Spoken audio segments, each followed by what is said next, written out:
स्वागत है आपका आदर्श शिक्षण संस्थान पिलाने में। आइए हम class 9th chapter number 4 linear equations इन टू वेरिएबल्स को पढ़ते हैं। क्या class 9 chapter number 4 NCERT syllabus होगा अपना लीनियर इक्वेशंस इन टू वेरिएबल। सबसे पहले हम बात करते हैं कि लीनियर इक्वेशन होती क्या है, फिर हम बात करेंगे उसमें टू वेरिएबल की क्या बात है। ठीक है कि लीनियर इक्वेशन क्या होती है। तो हमने सेकंड जो चैप्टर था उसमें ही पढ़ा था कि लीनियर जो इक्वेशन होती है उसमें जो वेरिएबल होता है वो ax प्लस बी इस टाइप से इज इक्वल टू 0, यानी कि जो हमारा वेरिएबल x है उसकी पावर जो हो वो क्या हो 1, यानी कि हाईएस्ट पावर क्या हो। उसमें पोलिनोमियल इक्वेशन की भी बात आई थी हमारे पास, तो उसमें जो हाईएस्ट पावर क्या होनी चाहिए 1 होनी चाहिए। जैसे इसमें 1 है, जैसे ये लिख दिया 2x प्लस 3, तो ये क्या हो गया अपने पास लीनियर इक्वेशन होगी, लेकिन वन वेरिएबल एक ही वेरिएबल है x अकेला। अगर हम इसको ये लिख दे 2x प्लस 3y, तो दो वेरिएबल हो गए अपने पास x और y, ये तो कांस्टेंट है। लीनियर इक्वेशन यानी कि लीनियर इक्वेशन में अपने पास जो वेरिएबल है उसकी हाईएस्ट पावर कितनी हो 1 हो। क्वाड्रिकेशन उसमें हाईएस्ट पावर कितनी हो 2 हो, उसमें वेरिएबल की हाईएस्ट पावर कितनी हो 2 हो। लीनियर इक्वेशन की बात करेगा जहां पे वहां पे जो वेरिएबल होगा अपना x ले या y ले उसकी हाईएस्ट पावर कितनी होनी चाहिए 1 होनी चाहिए। क्लियर है। दूसरी बात करते हैं हम टू वेरिएबल। टू वेरिएबल मतलब उसके अंदर वेरिएबल दो हो, ये लिख दिया इसके अंदर तो एक ही वेरिएबल है x अकेला, इसके अंदर x और y दो वेरिएबल है। ठीक है, तो हमें बात करनी है x y की फॉर्म में। क्लियर है, क्योंकि हमारे पास चैप्टर कौन सा है linear equations in A two variable. तो टू वेरिएबल की बात करेंगे हम, तो क्लियर हो गया लीनियर इक्वेशन क्या होती है और टू वेरिएबल में कैसे होती है। अब 1 बाय 1 इसके क्वेश्चन करते हैं। फर्स्ट जो क्वेश्चन है एक्सरसाइज 4.1, कौन से करते हैं हम एक्सरसाइज 4.1। ठीक है, exercise 4.1 the cost of a notebook is twice the cost of a pen. एक नोटबुक है उसकी जो कॉस्ट है वो पेन की कॉस्ट से दुगनी है। ठीक है, write a linear equation in two variables to represent this statement. इस स्टेटमेंट को रिप्रेजेंट करना है, यानी कि एक अपने पास नोटबुक है, दूसरी अपने पास क्या है पेन है। ये दो चीजें हैं अपने पास। कॉस्ट ऑफ नोटबुक और इसको टू वेरिएबल में मैं इक्वेशन के रूप में डिनोट करना है। The cost of a notebook लिख ले, the cost of a notebook क्या मान ले x, कितने रुपए की है x रुपए की। The cost of a pen, pen की क्या कॉस्ट मान ले y। क्लियर हो गया यहां तक। पेन की एक पेन की कॉस्ट हमने मान ली y और एक नोटबुक की कॉस्ट हमने मान ली x। अब इसको अकॉर्डिंग टू क्वेश्चन क्या करना है लीनियर इक्वेशन में रिप्रेजेंट करना है। किन के बीच में आपस में क्या संबंध है x, मैं यहां लिखता हूं y। क्या x y के बराबर है। एक नोटबुक की कॉस्ट क्या पेन के बराबर है नहीं। क्या कहा उसने, नोटबुक की जो कॉस्ट है वो डबल है, यानी कि ट्वाइस है। क्या है ट्वाइस, किससे इससे पेन की कॉस्ट से। इसका मतलब ये संख्या डबल है इससे। अगर हम पेन की कॉस्ट को 2 से मल्टीप्लाई कर दे तो बराबर कह सकते हैं, यस कह सकते हैं ना। तो हमारे पास इक्वेशन क्या आ गया x is equal to 2y, x minus 2y is equal to. ये लीनियर इक्वेशन हो गई अपने पास पेन और नोटबुक की कॉस्ट के अंदर। ठीक है, अब बात करते हैं आगे।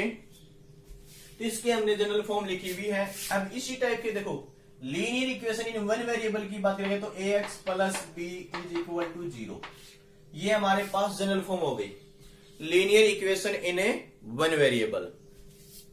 Linear equation in a one variable. Two variable की बात करेगा तो ax plus B Y plus C is equal to 0। तो हमारे पास linear equation in two variable ax plus B Y plus C is equal to 0।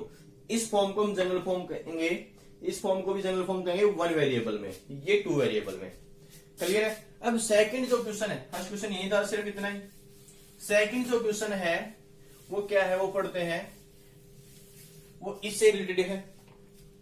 Express the following linear equation in the form of ax plus by plus c is equal to 0, इस form से, and indicate the value of a, b and c in each case.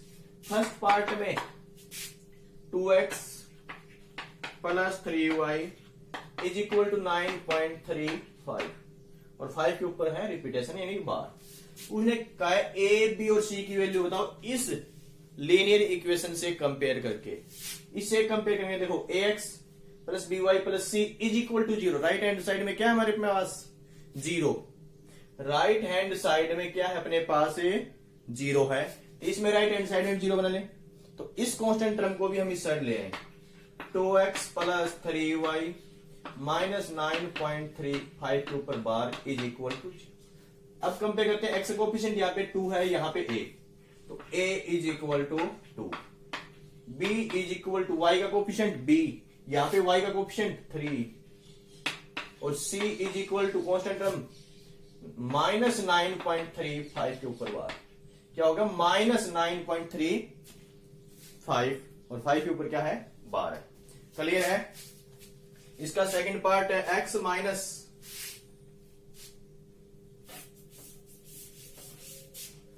Second जो part है वो क्या है, x minus y upon 5 minus 10 is equal to 0। क्या है, x minus y upon 5 minus 10 is equal to 0। इस side तो right hand side में 0 है, तो हमें सिंपलीफाई करने की जरूरत नहीं है। x का कोएफिशिएंट यहाँ पे क्या है, 1, तो a is equal to 1, b is equal to minus 1/5, y का कोएफिशिएंट क्या है यहाँ पे माइनस 1/5 और c is equal to minus 10। Clear है। इसी प्रकार minus 2x plus 3y is equal to 6। Third part अपने पास ये, तो सबसे पहले इस 6 को इस साइड लें, minus 2x plus 3y minus 6 is equal to 0। तो अब कंपेयर करेंगे, x का कोएफिशिएंट यहाँ पे a, यहाँ पे माइनस 2, b का कोएफिशिएंट 3 और c is equal to minus 6। Clear है। इस टाइप से हमें करने हैं।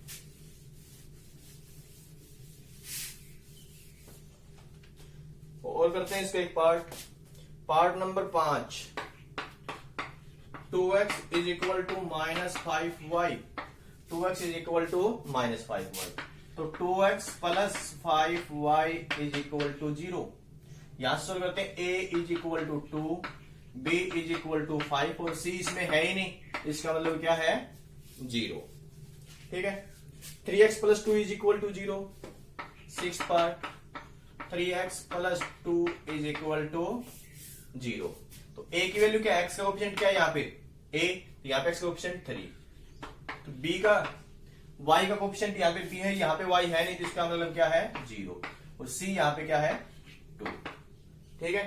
तो इस तरह से हमें करने हैं। जैसे लास्ट है 5 minus 2x, 5 is equal to 2x, इसको इस साइड ले जाओ, 5 minus 2x is equal to 0। देखो यहां से दोनों हो सकते हैं, कोई बच्चा ये बोल दे, तो यहां पे अगर a की वैल्यू देखी जाए तो -2, b इज इक्वल टू 0 और c इज इक्वल टू 5। अगर हम इसको ये लिख लें 2x minus 5 is equal to 0, इसको इस साइड लें तो वही बात, a इज इक्वल टू 2 और b इज इक्वल टू 0 और c is equal to minus. तो ये आपस में चेंज होंगे, वो कोई फर्क नहीं पड़ेगा, क्योंकि माइनस कॉमन लेके दूसरे ले जाएंगे फिर वही चेंज हो जाएगा। ठीक है। तो हमारे पास chapter number 4 linear equations in a 2 variable first exercise 4.1 complete होती है यहाँ पे। ठीक है।